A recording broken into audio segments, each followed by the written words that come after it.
नमस्कार पेंशनर्स मित्रों। काफ़ी खबरें अभी भी लोग अपनी तरफ से कयास लगाना कहें, कल्पना शक्ति का उपयोग कहें कि वो डीए मर्ज, 18 महीने के डीए एरियर और 8वें पे कमीशन को लेकर खबरें सामने ला रहे हैं। और ये 100% मनगढ़ंत कहानियाँ मान लो इन्हें, क्योंकि आदर्श आचार संहिता लगने के बाद सरकार अपनी तरफ से कोई भी घोषणा नहीं कर सकती है जो प्रभावी हो।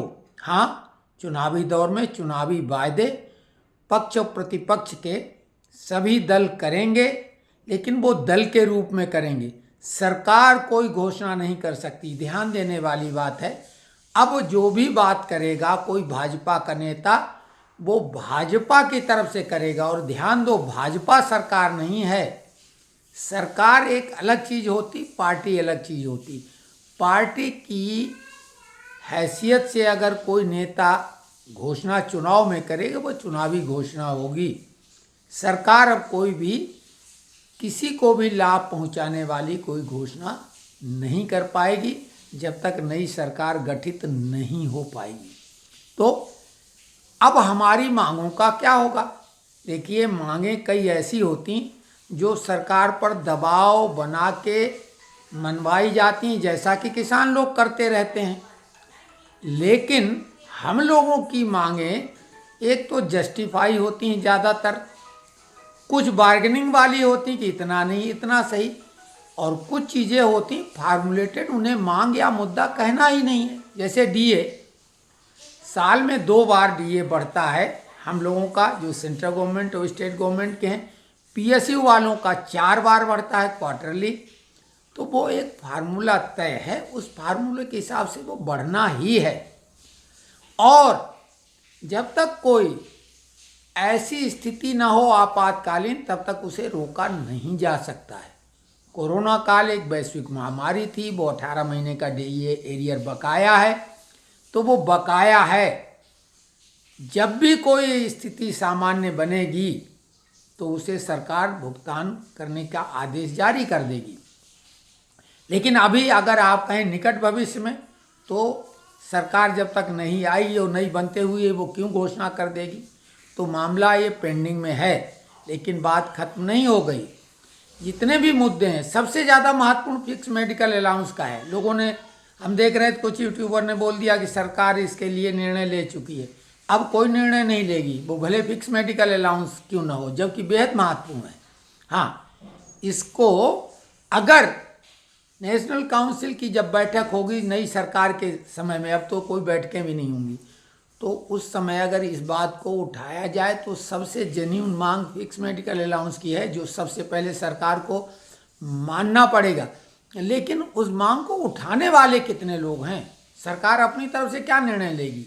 उनके संज्ञान में तो आना चाहिए। उनके पास बहुत बड़े बड़े मुद्दे होते हैं, और हम लोगों को लगता है कि ये मुद्दा ज़्यादा महत्वपूर्ण है, वो हमारे लिए महत्वपूर्ण है। सरकार को पूरे देश के सभी वर्ग, सभी जनसंख्या को ध्यान में रखना पड़ता है। और ध्यान दो, लोग दूसरे यूट्यूबरों की खबरें सुन सुना के ठीक राह हम पे फोड़ते हैं। हम केवल तथ्यात्मक बातें करते हैं। दूसरे लोग कोई अगर जेन्युइन मांग करते हैं तो उसको हम नकारेंगे नहीं। लेकिन ये तो हम कहते ही रहे हैं कि देखिए, ये होना थोड़ा कठिन है। तो अभी हम आपको ये बता रहे हैं कि जितनी भी हमारी मांगें हैं ये धीरे धीरे पूरी होंगी।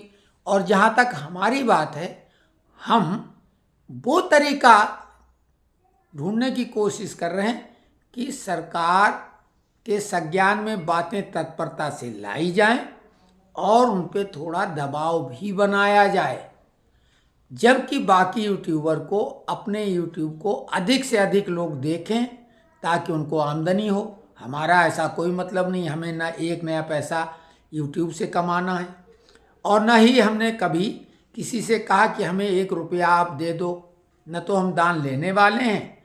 जो भी कुछ है ये चर्चा करते हैं, अगर सुन लिया तो ठीक, और नहीं भी सुन लिया तो ठीक है। इसलिए हम केवल तथ्यात्मक बात करते हैं। जहाँ तक ये मौसम चल रहा है राजनीति का सबसे बड़ा पर्व है, तो इस पर्व को जो नहीं मना रहे हैं वो बैठे हैं अपने। जैसे होली आ रही, होली में कुछ लोग रंग खेलते हैं, कुछ लोग घर में दुबक के रहते हैं।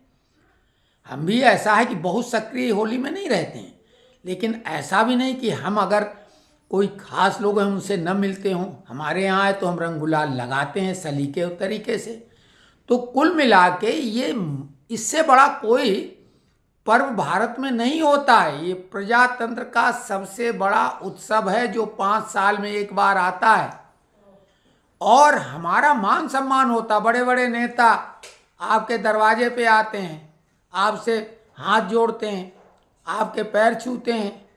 तो ये मौका है, और आप बहुत सक्रिय न भी हो तो इतने उदासीन भी ना हो। कल एक सज्जन ने कहा कि कमेंट्स बॉक्स में कि आप क्यों चुनाव के चक्कर में पड़े। भाई हम चुनाव क्यों नहीं पड़ेंगे? हम वोट नहीं डालेंगे क्या? वोट सभी को डालना चाहिए।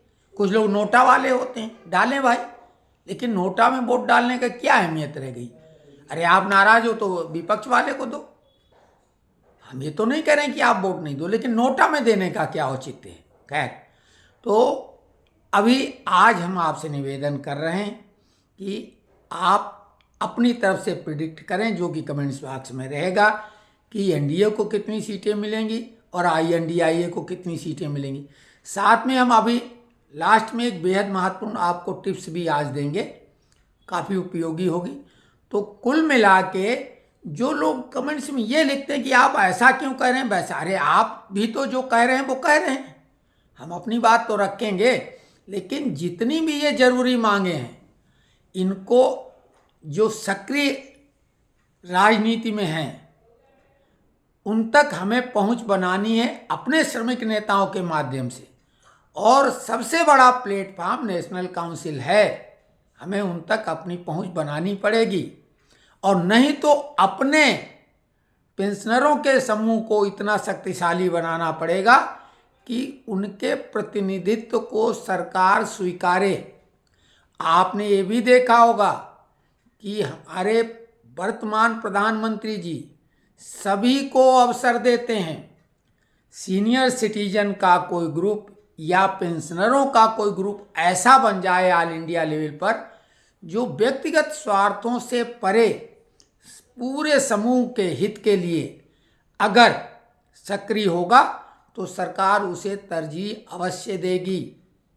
तो हम तो यही कहेंगे, बहुत संगठन पूरे देश भर में बने हैं, हमारी समझ से संख्या सैकड़ों में तो निश्चित है और ज़्यादा भी हो सकती है, लेकिन हम चाहते हैं अखिल भारतीय स्तर पर कोई ऐसा एक बड़ा समूह जिसमें हम लोगों की सबकी राय पहुँचे और एक बड़ा कैनवास पे बड़ी पिक्चर तैयार की जाए जिसमें हमारी सभी आकांक्षाएं अपेक्षाएं समाहित हों और वो सरकार के सामने रखें। वर्ष में एक बार हमको भी मौका मिले कम से कम अपनी बात रखने का। हमारी कोई ज़्यादा मांगे ही नहीं होती हैं। पे कमीशन जब आएगा तब पेंशन रिवाइज होगी, उसके अलावा डीआर बढ़ता है, भाई कर्मचारियों का डीए, हम लोगों का डीआर, तो कोई बहुत बड़ी ज़्यादा मांगे नहीं। फिक्स मेडिकल अलाउंस उन लोगों के लिए है जो सीजीएचएस के मेंबर नहीं हैं, वो बेहद बढ़ना जरूरी है। वो सरकार के ऊपर दबाव बन नहीं पाया, कोई भी बड़े मन से बात उठाई नहीं गई श्रमिक संगठनों द्वारा, लेकिन हमने आपको रीजन बताया था कि ऐसा क्यों नहीं हुआ।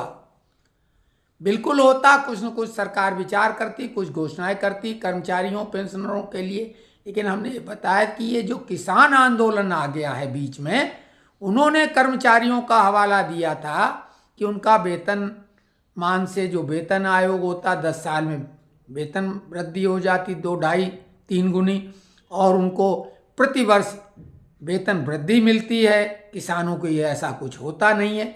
इसका सही जवाब भी कोई नहीं दे पाया, और इस चक्कर में हम लोगों के लिए सरकार कोई घोषणा नहीं कर पाई।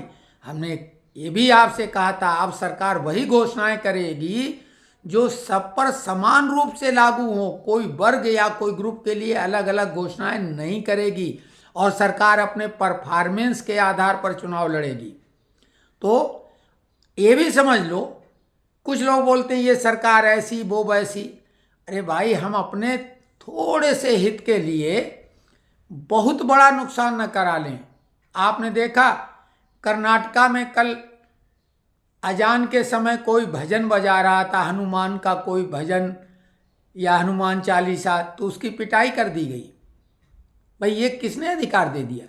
तो जहाँ जहाँ भी भाजपा के विरोधी गुट हैं, चाहे वो पश्चिम बंगाल हो, चाहे कर्नाटक हो, चाहे केरला हो, चाहे झारखंड हो, और पहले छत्तीसगढ़ और राजस्थान का भी हाल देखा कि घोर विरोध इनमें है। और कल अपनी न्याय यात्रा के समापन पर जो उन्होंने शुरुआत की थी, उनके डीएमके ने और अध्यक्ष के बेटे ने और जो तमाम INDI के गठबंधन वाले हैं, उन्होंने सत्य सनातन को समाप्ति के लिए समझो एक तरह से प्रतिबद्धता जाहिर की थी। और समापन भाषण में राहुल ने वही उसी नोट पे अपना भाषण समाप्त किया कि हिंदू धर्म में जो शक्ति शब्द है, हमें उससे लड़ना, उसे खत्म करना है। अब वो शक्ति क्या है? शक्ति आदि शक्ति दुर्गा, नारी शक्ति, यही हिंदू धर्म में होती है। और यहीं से शुरुआत किया था डीएमके के नेताओं ने, और डीएमके के मुख्यमंत्री स्टालिन बहुत खुश हुए और राहुल भाई करके अपना प्रधानमंत्री कैंडिडेट भी उन्होंने घोषित कर दिया। जैसा वो कह रहे हैं वैसे ही राहुल गांधी ने कहा। तो ये एक बात ये समझो, 80% आबादी जो इस देश में रची बसी है, जो देश बना उन्हीं से है, उन्हीं का विरोध करने वाले, एक तो देश का बंटवारा करके, इस देश के बंटवारे से किसका नुकसान हुआ? इसी हिंदू का, सनातन का, जो बांग्लादेश और पाकिस्तान में रह गए थे, पूर्वी पाकिस्तान, पश्चिमी पाकिस्तान में जानवरों से गया गुजरा उनका हाल हो गया। अभी CA कानून बन के जो उनको नागरिकता देने की बात है तो विरोध हो रहा है, बोले मुसलमानों को दो, रोहिंग्याओं को दे दो, जो हीनियस क्राइम में लगे हुए हैं। केजरीवाल का भाषण सुन लो। तो कुल मिला के INDI ये मनुष्यता की बात ही नहीं करते, निशाचरी प्रवृत्ति के लोग हैं। इन्हें प्रताड़ना देने में बड़ा आनंद आता है। केवल जब अपने किसी एक पे भी अगर हो जाए तो दिक्कत है। जैसे जंगल में जितने हिंस्र पशु हैं, शेर, भेड़िया, तेंदुआ, ये जो इनका जैसे अधिकार है कि हिरन को और किसी भी जानवर को इस टाइप से उसको मार के खा जाना, सत्य सनातन वैसे ही है जैसे शाकाहारी, वो तो किसी के ऊपर हिंसा करने की बात नहीं करते हैं। लेकिन इन लोगों को अधिकार है कि वो सत्य सनातनियों को निशाना बनाए। और यहाँ से अगर कोई प्रतिकार शब्दों का भी करता है तो वो जैसे कोई पहाड़ टूट पड़ा। तो कुल मिला के ये चुनाव बेहद निर्णायक हैं और बिल्कुल चिंता की बात नहीं है। हमारी ये घोषणा है कि 4 जून को परिणाम आएगा, यानी 4-6 को। तो NDA घटक की सीटें होंगी 406। ध्यान दो, 4 जून को परिणाम आएगा, NDA की सीटें होंगी 406। अब आप अपनी अपनी सीटें अपनी तरह से घोषित करें। और आज हम आपको टिप्स जो देंगे वो क्या बता दें आपको, आज दिमाग में कई चीज़ें हैं। तो टिप्स आज की हम कल पे छोड़ते हैं, दिमाग में कुछ था वो निकल गया, क्योंकि राजनीति चीज़ ही ऐसी होती है। तो आज हम आपको सिर्फ इतना ही कहेंगे कि आप अपने को बिल्कुल, हाँ, वो टिप्स आपको याद दिला देते हैं जो हमारे दिमाग में थी वो निकल गई थी। एक बात होती, मन के हारे हार है, मन के जीते जीत। जो हम लोग पेंशनर लोग हैं, सीनियर सिटीजन कहलाते हैं और जो मोस्ट सीनियर सिटीजन हो जाते हैं, आप ये देखें कि जो वर्तमान में विश्व के सबसे ताकतवर नेता हैं, जैसे बाइडेन, पुतिन, मोदी, ये सब वरिष्ठ नागरिकों में 70+ तो सभी हैं। बाइडेन 80 वाले हैं, दूसरे दावेदार ट्रंप हैं, वो भी नियर 80 हैं। ये 80 वर्ष के बाद अभी सबसे ताकतवर देशों का नेतृत्व करने की तैयारी कर रहे हैं। तो एक चीज है, नियम है, कहावत है कि अगर जंग न हो तो लोहे में भी जंग लग जाती है। तो अपने शरीर को, अपने विशेषकर मस्तिष्क को सक्रिय रखिए। जो भी रुचिकर चीज़ें हैं जो आपको आनंद प्रदान करती हैं वो बिल्कुल करें। कोई इंडोर गेम खेलें, आउटडोर गेम खेलें, टहलें, हल्का फुल्का व्यायाम करें, प्राणायाम करें। और योग का मतलब बता दें, जो उसमें आसन होते हैं तो हमारे जितने भी जोड़ हैं शरीर के वो उनका मूवमेंट होना चाहिए। जैसे खिड़की दरवाजे भी लंबे समय न खोले जाए फिर वो जाम हो जाते हैं, तो जितने भी जॉइंट होते हैं उनका मूवमेंट 4-6 बार जरूर हो, चाहे कमर से जितने फोल्डिंग वाले हैं उनका मोड़ हो। ये है योग में आसन। और प्राणायाम का एक सांस लेने का तरीका, प्राणवायु उसी से जाती है, ऑक्सीजन शरीर को मिलती है, तो सांस लेना और फिर उसको कार्बन डाइऑक्साइड छोड़ना। तो ये प्रक्रिया हमको करना चाहिए। सांस गहरी लेना चाहिए, जहाँ कोई बदबूदार गंदी जगह है वहाँ थोड़ी देर के लिए रोके कम से कम सांस लें। और जब सुबह टहलने निकलें, अच्छी जगह हो तो वहाँ गहरी सांसें लें। और आदत ये बना लें जीवन की, गहरी सांसें, टाइमिंग सांस का आप बढ़ाएं। ध्यान दें कि अगर आपका सांस लेने का टाइम 1 मिनट में 20 से नीचे है तो आप बहुत बढ़िया स्वस्थ हैं। 20 के ऊपर जाने का मतलब है कि आपको सांस का रेट कम करना चाहिए। और शरीर को स्वस्थ जो है सक्रिय रखें। मस्तिष्क सबसे आवश्यक है। कोई भी ऐसा खेल खेलें, कुछ चर्चा करें, कुछ लिखें, यानी दिमाग को सक्रिय करें।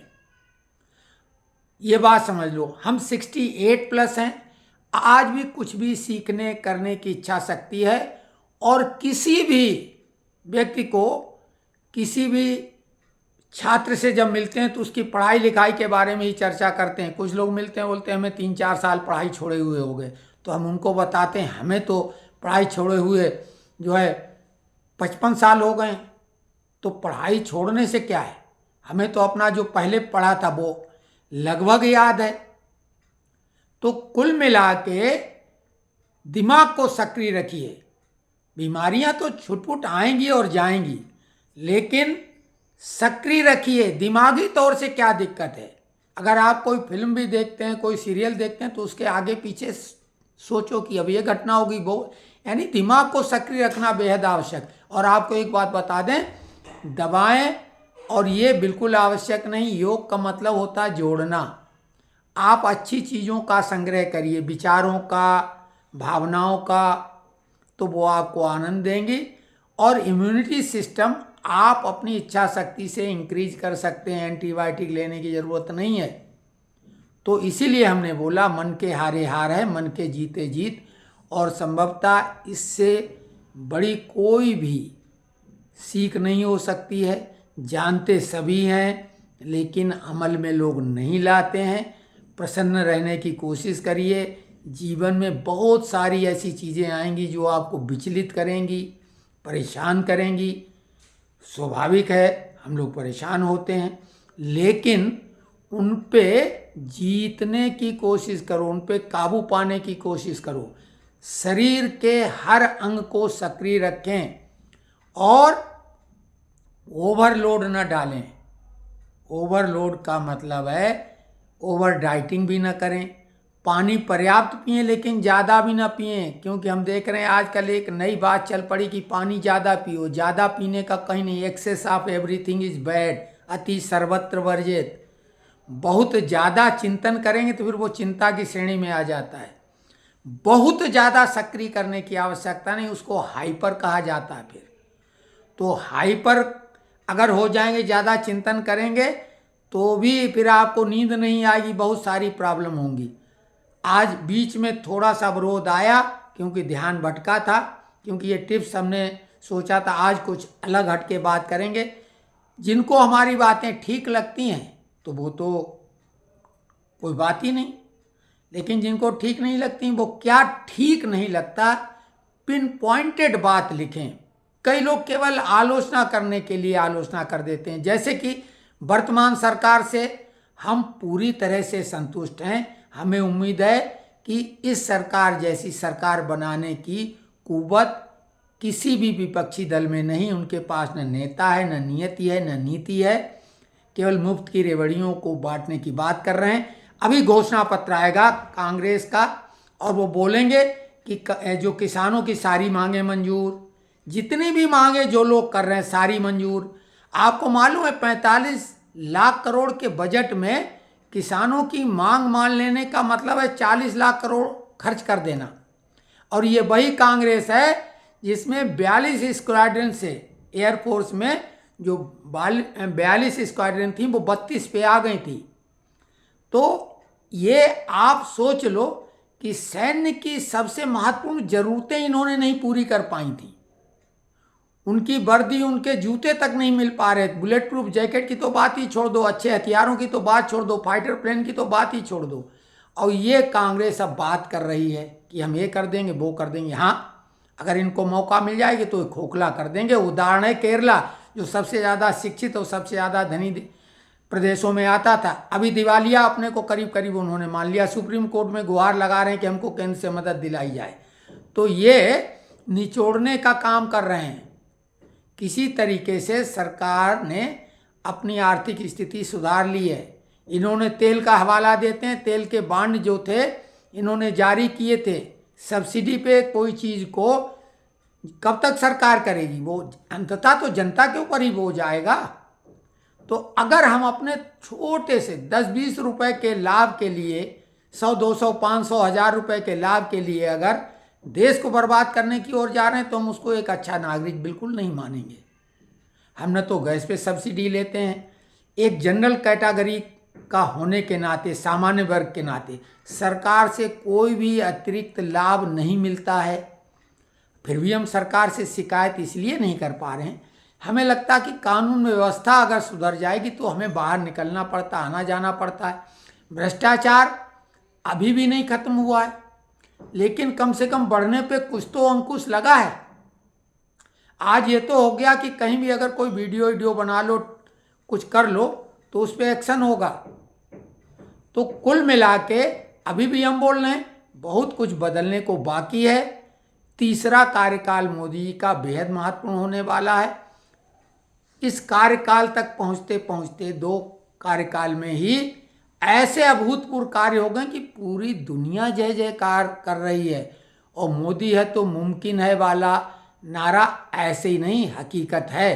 तो कुल मिला के जिनको अपने थोड़े बहुत लाभ की चिंता है वो प्रसन्न रहें, लेकिन जिनको देश हित और लगता है कि अगर देश का हित होगा तभी हमारा हित होगा। आप देख लो कश्मीर में, कश्मीरी पंडित तो बेहद संपन्न थे। ये जो वहाँ के कश्मीरी जो अब तथाकथित मुस्लिम कश्मीरी बचे हैं, इनमें ज़्यादातर मजदूरी करते तो उन्हीं के सेब के बगीचों में, उन्हीं के दुकानों पे, उन्हीं के जो भी संस्थान थे उनमें नौकरी करते थे। उन्होंने सब कुछ छीन लिया, लेकिन रहे वो पत्थर ही फेंकने लायक औकात के। तो कुल मिला के कश्मीरी पंडितों को भी यही लगता था कि वो तो बहुत कुछ है। तो ऐसा नहीं होता। क्या स्थिति रह गई? तंबू में रह रहे हैं। देश को उधर झोंका जा रहा था। रणनीति गजवाए हिंद, फलाना ढिकाना, ये वो सब क्या है, अब ज़्यादा कहने की ज़रूरत नहीं। सोशल मीडिया सब तो बता रही है। और INDI ये खुल के ये बात कह रही है कि वो हिंदू विरोधी हैं। अब इसके आगे क्या बचाव तुम्हें चाहिए कि इतने रुपए का लाभ, इतनी मुफ्त की योजना तो ले लो। फिर वैसे तो तमाम मुफ्त की योजनाओं पे भारी फिर एक पौआ पड़ जाता है। तो फिर ठीक है, जिसकी जैसी सोच है। लेकिन ऐसा नहीं कि हम अकेले ऐसे सोचते हैं। ज़्यादातर हमारे ग्रुप में जो लोग आए उन्होंने हमारे विचारों का समर्थन किया। और ऐसे लोगों का वंदन, अभिनंदन और जय जय सिया राम।